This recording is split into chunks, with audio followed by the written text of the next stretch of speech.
Speaking of something we missed last week, our very own Dr. Bob. Help me, please, doctor, I'm damaged. He got waylaid by the time zone.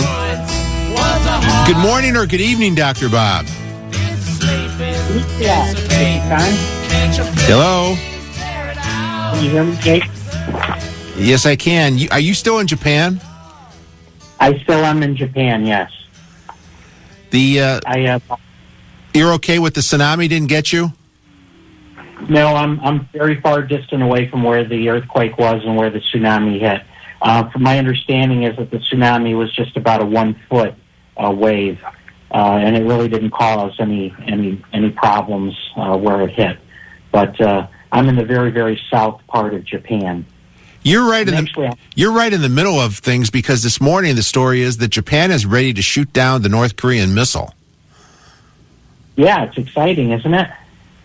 The people around here are worried. It's not that North Korea is sending off a missile, but it's because they're so unreliable that they're worried that the missile may go off in a direction where it's unintended and it might fall on Japanese soil.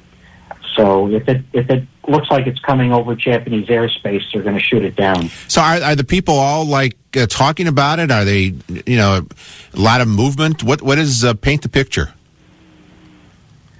Well, it's just another thing in the life of the Japanese. I mean, they're pretty stoic people, and so they're aware that it's happening, but it doesn't consume their attention during the day.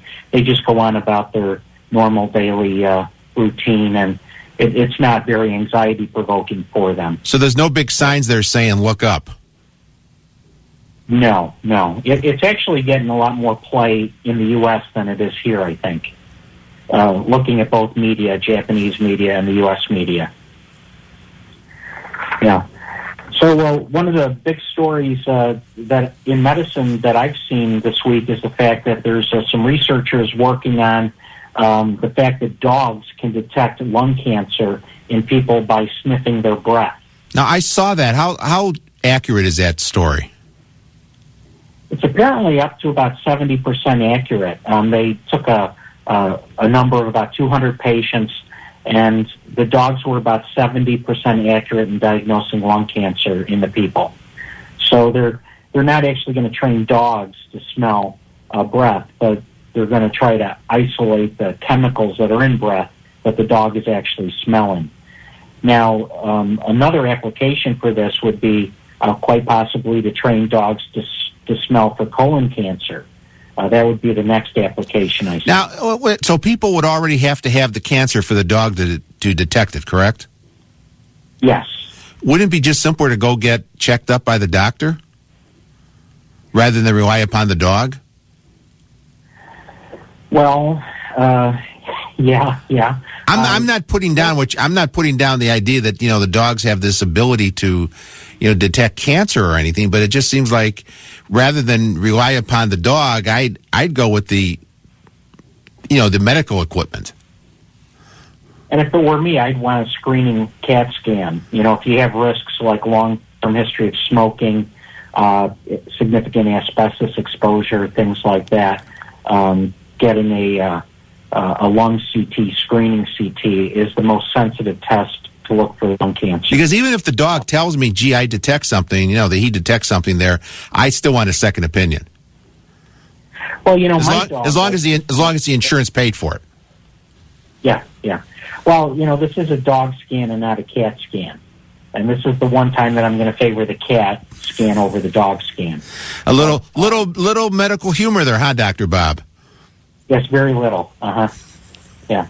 But my dog likes smelling my breath, but I think that's because that she likes to find out what I just ate rather than I have lung cancer. Well, babe, in addition to the thing about checking about lung cancer, could your dog determine if you have bad breath? If the dog sniffs, that's more of a practical use. I've been trying to find out if my dog can detect if I have colon cancer. No, you want to go with the bad breath. I think that's more of a practical use, an everyday use. Yeah, that's a good one. Well, influenza is making its track across the United States. Its biggest impact now in the South, North and South Carolina, Alabama, Mississippi. And it's a strain that we've seen before, H3N2. It's represented in the vaccine. And the problem that we've seen so far really is young children. There's been 5 pediatric deaths across the country already this season. Is it too late to get a flu shot? No, it's never too late. There's influenza in Illinois, but it's not that significant.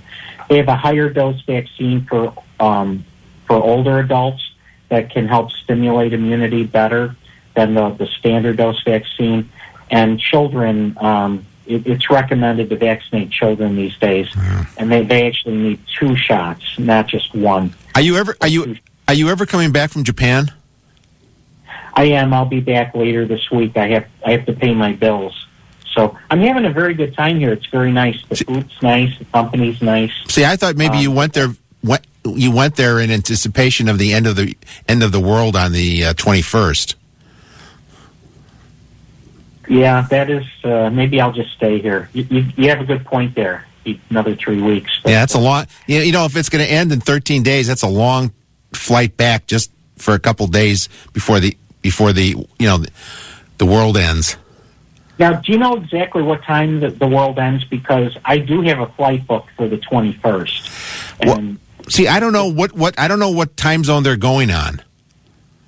Because if I've got if it's really going to happen, I'd kind of like to be up in the air to watch the asteroid hit the planet, if that's what's going to happen. Yeah, see, I don't know if it's like New Year's Eve where, the New Year kind of just cascades around the world, as the time changes, or it's just going to be, hey, it's the 21st, and if you're still on the 20th, well, I guess you're out of luck. It's coming early for you, one of those. Now, are you going to be on the air on the 21st, or are you going to take the day off? I'm taking the day off. I've already talked to management about that. Yeah, I'm serious. I'm serious. We had a serious discussion about that yesterday. So the 21st is a Friday, and then the 22nd is Saturday. So you could do a best of show on the 22nd. I like to think every show is a best of show. Yeah. All right. Stretching the envelope. All right, Dr. Bob, I appreciate it. You calling from what time? What time is it in Japan? It's 9:30. It's my bedtime. Well, just remember, every time you hear somebody go, so, quit turning around. They're not talking to you. Okay. Thank you, Mike. Okay, I got to figure that out. Thank you, Dr. Bob. Okay. Bye-bye. Bye-bye. There he goes. Dr. Bob, calling from Japan. He's there to watch the North Korean missile launch. He'll be back. Anyway, 591-8900 is the phone number. And there was no tsunami. It was a short tsunami. He texted me a picture of one of the tsunami warning signs they have all over the place yesterday. They thought it was going to go up to like two whatevers, but it was only 1 meters up.